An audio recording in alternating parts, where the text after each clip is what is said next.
حضرت بشر آفی رحمت اللہ علیہ سے سارا زمانہ پیار کرتا تھا۔ بغداد کا ایک تاجر کہتا ہے مجھے نہیں بابا اچھا لگتا تھا۔ ہمارا اپنا اپنا ذہن ہے نا، ہم کہتے ہیں میں نے جدھر ساری دنیا جا رہی ہے وہاں نہیں جانا، کہتے ہیں کہ وہ بابا مجھے نہیں اچھا لگتا تھا، حالانکہ سارا بغداد عزت کرتا۔ کیوں نہیں اچھا لگتا تھا؟ کہتے ہیں اس لیے کہ بابا نہ صرف فرض مسجد میں پڑھتا تھا، باقی نماز گھر جا کے۔ تو میں کہتا تھا اتنا ولی ہے تو باقی بھی مسجد میں پڑھے۔ کہتے ایک دن میں نے کہا جسوسی کرنی ہے اس کی، جو کہ اسلام میں منع ہے۔ کہتے حضرت بشر آفی رحمۃ اللہ علیہ نے جمعے کے فرض پڑھے، فرض پڑھ کے نکل گئے دوڑ کے۔ فرماتے ہیں میں پیچھے ہو گیا، میں نے کہا آج میں نے سنتیں چھوڑ دی ہیں پر اس کا پتہ کرنا ہے، سنت نفل بعد میں پڑھوں گا۔ کہتے ہیں حضرت بشر آفی جلدی سے نا ایک کباب والی دکان پہ گئے، وہاں سے کباب خریدے، اور میں نے کہا بوڑھے کی عمر دیکھو اور اس کے ذائقے دیکھو، اس عمر میں بھی کباب کھائے گا۔ اوئے ہوئے، مولوی کو روٹی نے ستایا تھا، اس لیے سنت اور نفل چھوڑ آیا ہے۔ کہتے ہیں تھوڑا سا وہ آگے بڑھے تو نان بھائی کی دکان سے نا نان خریدے۔ میں نے کہا دیکھو یار، دیکھو اس کے ذائقے، گرم نان کھائے گا۔ بہت سارے لوگ بغداد میں رات کی روٹی کھاتے پر یہ گرم کھاتا ہے۔ کہتے ہیں حضرت وہ نان اور کباب لے کے نا جنگل کی طرف مڑے تو میرے دل میں خیال آیا یار بڑا ہی اس آدمی کا عجیب ذہن ہے، یہ اب سبزے پہ بیٹھ کے یہاں موج کرے گا، کھائے پیے گا، اور سنت نفل چھوڑ دی، اللہ ہزاروں مرید ہیں۔ کہتے ہیں حضرت جنگل میں داخل ہوئے، تھوڑا سا سفر کیا تو کچی آبادی آ گئی۔ کچی آبادی، ایک کچے مکان کی ٹوٹا ہوا دروازہ، باہر سے کنڈی لگی۔ بغداد کے ننگے پاؤں چلنے والے ہزاروں مریدوں کے اس پیر نے کنڈی کھولی، اندر گئے، ایک فالج زدہ بابا جی بیٹھے۔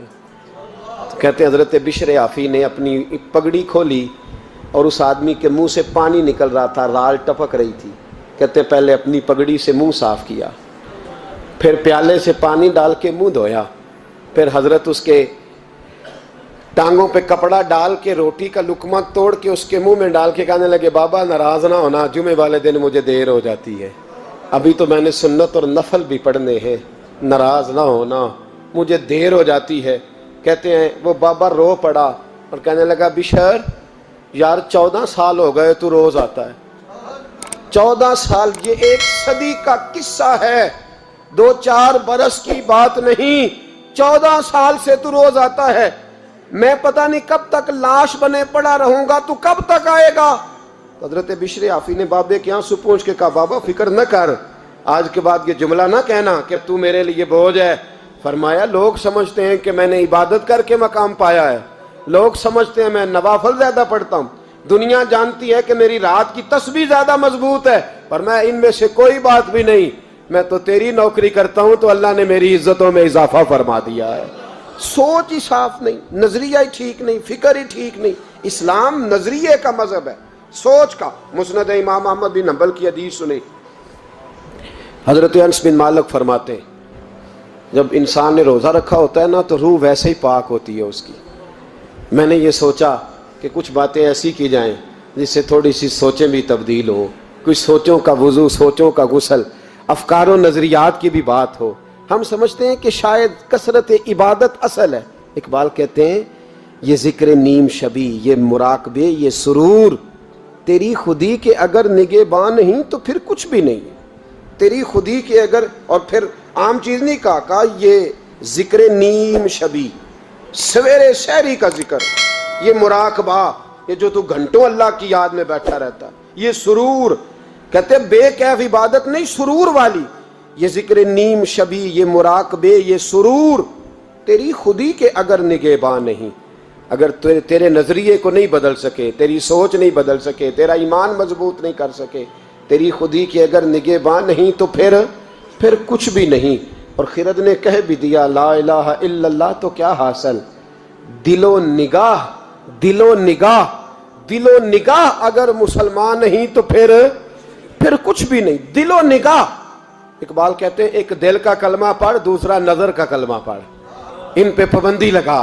دل و نگاہ اگر مسلمان نہیں تو پھر تو کچھ بھی نہیں، کچھ بھی نہیں۔ حضرت انس بن مالک کہتے ہیں میں حضور کے پاس بیٹھا تھا، حضرت عبداللہ ابن عمر بھی بیٹھے تھے، کوئی بات ہو رہی تھی، ایک حجرے میں بیٹھے تھے، دروازے پہ دستک ہوئی۔ مسند امام احمد میں حدیث ہے نبی پاک علیہ السلام نے فرمایا انس دروازہ کھولو، دروازے پہ وہ بندہ ہے جس کو اللہ بغیر حساب کتاب جنت عطا فرمائے گا، وہ بندہ ہے دروازے پہ۔ حضرت انس بن مالک کہتے ہیں میں نے دروازہ کھولا تو بندہ دیکھا، غریب سا ایک انصاری صحابی، اور بندہ بڑا سادہ، وضو تازہ کر کے آیا ہے تو پانی کے قطرے داڑھی سے بہہ رہے ہیں، اور چمڑے کے جوتے اس نے لپیٹ کے تو بغل میں چھپائے ہوئے، آ کے اتحیات کی حالت میں بیٹھا، حضور سے دو چار باتیں کی، چلا گیا۔ ہم اس کا رنگ دیکھتے رہے اور مصطفیٰ کا کرم دیکھتے رہے۔ اس کو حضور نے جنتی کہا ہے۔ کہتے ہیں اگلے دن اسی ٹائم اسی وقت ہم حضور کے پاس بیٹھے تھے، پھر دروازے پہ دستک ہوئی، حضور نے فرمایا دروازہ کھولو، دروازے پہ وہ بندہ ہے جسے اللہ بغیر حساب کتاب جنت عطا فرمائے گا، بغیر حساب۔ کہتے ہیں دروازہ کھولا، اور جیسے ہی میری نظر پڑی، بندہ بھی وہی ہے جو کل آیا تھا، اور انداز بھی وہی ہے جو کل تھا، اسی طرح پانی کے قطرے، اسی طرح جوتے بغل میں، السلام علیکم، کل حضور فلاں بات کی تفصیل پوچھنی مجھ سے رہ گئی تھی، غلطی ہوگی، دوبارہ آیا ہو۔ اس نے اپنی گفتگو کی، چند جملوں میں بات سمیٹی، چلا گیا۔ فرماتے ہیں اتفاق کی بات کہ دن تیسرا، بندے بھی ہم دونوں، میں اور عبداللہ ابن عمر، حضرت انس بن مالک کہتے ہیں دونوں بیٹھے تھے، سیم ٹائم سیم ڈے۔ پھر دستک ہوئی، حضور نے فرمایا دروازہ کھولو، اور مسکرا کے فرمایا دروازے پہ وہ بندہ ہے جسے اللہ بغیر حساب کتاب جنت عطا فرمائے گا۔ کہتے ہیں کھل اٹھے ہمارے چہرے، باہر گئے، دستک ہوئی تھی، دروازہ کھولا۔ فرماتے ہیں مجھے یقین تھا وہی ہوگا جو 2 دن پہلے آیا تھا، اور میرے یقین کے مطابق ہی کام ہوا، وہی بندہ تھا جو کل بھی تھا، جو پرسوں بھی تھا، حالت اور کیفیت اور انداز بھی وہی تھا۔ پانی کے قطرے بہہ رہے ہیں، اور اس شخص نے جوتے بغل میں دبائے ہوئے خدمت میں حاضر ہوا، بیٹھ گیا، بات چیت کی، چلا گیا۔ حضرت انس بن مالک کہتے ہیں تھوڑی دیر ہوئی تو حضور بھی تشریف لے گئے۔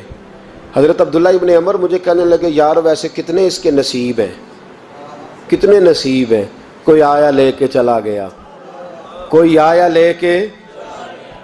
لے کے چلا گیا، کوئی عمر بھر بھی نہ پا سکا، میرے مولا تجھ سے گلہ نہیں، یہ تو اپنا اپنا نصیب ہے، یہ تو اپنا اپنا، اور نہ کسی کے حال پہ طنز کر، نہ کسی کے غم کا مذاق اڑا، وہ جسے چاہیں جیسے نواز دے، یہ مزاج لطف رسول ہے صلی اللہ تعالی علیہ وسلم۔ کہتے ہیں ہم لوگ گفتگو کرنے لگے، عبداللہ ابن عمر مجھ سے کہنے لگے یار ویسے پتہ کرنا چاہیے یہ کون سا عمل کرتا ہے، پتہ کرنا، جیسے ہم نہیں پتہ کرتے کہ یہ بندہ بڑا چمک گیا، پتہ کرو کون سا کاروبار کرتا ہے، ذرا اس کی جاسوسی تو کرو۔ اور بندے بھی بڑے سمجھدار ہیں، وہ سائیڈ بزنس نہیں بتاتے، وہ کہتے ہیں وہ جو میرا علیحدہ ہے وہ نہیں بتانا، کہیں یہ نہ شروع کر لے۔ حالانکہ انسان کے پاس جو خوبی، جو اللہ نے اسے دولت دینی ہوتی ہے، وہ اپنا اپنا نصیب ہوتا ہے، وہ گھر میں بیٹھے بھی اللہ عطا کر دیتا۔ وہ کہتے ہیں کہ پتہ کرو کیا عمل کرتا ہے۔ تو حضرت عبداللہ ابن عمر کہتے ہیں میں اس کے پیچھے ہو گیا، اس سے سلام لی، تو میں نے کہا مجھے 2-3 دن کے لیے مہمان بنا لو گے، مان نہ مان میں تیرا مہمان، 2-3 دن کے لیے مہمان بنا لو گے؟ تو کہتے ہیں مجھ سے کہنے لگا کوئی گھر میں جھگڑا ہو گیا، کیونکہ پڑوس میں تو تمہارا، قریب ہی تو تمہارا گھر ہے، میرے مہمان بننے کو جھگڑا ہے؟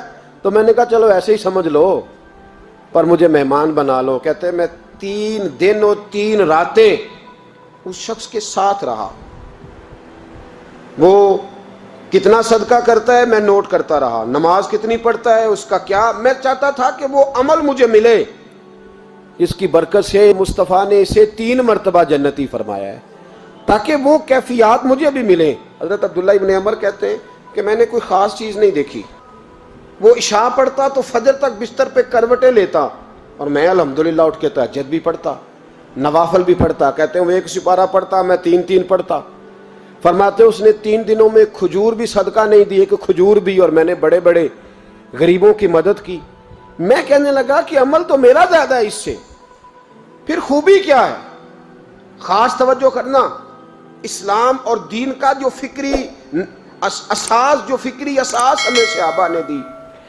حضرت عبداللہ ابن عمر کہتے ہیں میں نے تیسرے دن اسے کہا بھائی اللہ تیرا بھلا کرے، تو نے بڑی خدمت کی، میں نے جانا ہے میرا کوئی جھگڑا نہیں ہوا تھا، میں تو بس تیرا عمل دیکھنے آیا تھا کہ تو عمل کیا کرتا ہے۔ تو وہ صحابی کہتے ہیں مجھے کہنے لگے یار تو میرا عمل دیکھنے آیا تھا، مجھے بتا تو صحیح کیا نے، اور کیوں دیکھنے آیا میرا عمل، تجھے کیا ضرورت پڑی میری جاسوسی کی؟ تو کہتے ہیں مجھ سے جب اس نے سوال کیا تو میں نے اس کو کہا بھائی تو 3 دن آیا نا ہم بیٹھے ہوئے تھے؟ کہا ہاں میں آتا رہا ہوں۔ کہا 3 دن نبی پاک نے فرمایا اللہ تجھے بغیر حساب کتاب جنت عطا فرمائے گا۔ تو میں چاہتا تھا کہ میں ذرا جاسوسی کروں، ذرا دیکھوں، کھوج لگاؤں کون سا ایسا عمل ہے، آپ بھی ذرا دھیان دیجئے گا، کون سا ایسا عمل ہے، حالانکہ تو عشاء پڑھتا ہے اور اٹھ کے فجر پڑھتا ہے، میں تہجد بھی پڑھتا ہوں، تیرا سپارہ 1 ہے میرے 3 ہے، کون سا ایسا عمل ہے جس کے سبب تجھے جنت ملے گی؟ کہتے ہیں وہ صحابی کہنے لگے یار کوئی ایسا عمل نہیں، کوئی شے نہیں، میں اس قابل ہی نہیں، من نانم کے من دانم، جو میں ہوں مجھے پتا ہے۔ کہا پھر کوئی بات تو ہوگی، تیری مہربانی بتا دے، میں نے 3 دن 3 راتیں محنت کی ہیں، بتا دے۔ کہتے ہیں وہ کہنے لگے اگر تجھے بتاؤں نا تو پھر سن، میں جب رات کو سوتا ہوں تو اپنے دل پہ نظر ڈالتا ہوں، اور سویرے جب اٹھتا ہوں تو پھر اپنے دل پہ نظر ڈالتا ہوں، موبائل پہ نہیں، کنجی پہ نہیں کہ چابیاں کدھر ہیں، بٹوے پہ نہیں، میں رات کو سوتے ہوئے بھی اپنے دل پہ نظر ڈالتا ہوں، سویرے اٹھتے ہوئے بھی میں سب سے پہلے اپنے دل پہ نظر ڈالتا ہوں۔ فرماتے ہیں الحمدللہ میرے دل میں کسی کا حسد نہیں ہے، کسی کے بارے میں کوئی کینہ نہیں ہے، کوئی کسی کے بارے میں میل نہیں، میں اللہ کے ہر بندے کے بارے میں سوچ، نظریہ، فکر اچھی رکھتا ہوں۔ اور فرمایا میں تیرے بارے میں بھی عبداللہ یہی سوچتا ہوں کہ تو مجھ سے زیادہ نیک ہے۔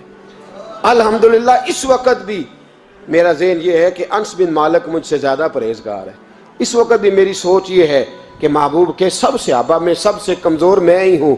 نابد عبداللہ ابن عمر کہتے ہیں میں نے اس کا ہاتھ چوما، میں نے کہا سمجھ آ گئی ہے، تیرا نظریہ، تیری سوچ پکی اور سچی مسلمان ہے، تو دل اور روح کا مسلمان ہے، تو نظر اور روح کا مسلمان ہے۔ یہ سبب ہے کہ اللہ کے رسول نے زمین پر چلتے ہوئے بھی تجھے 3 دفعہ جنت کی بشارت عطا فرما دی۔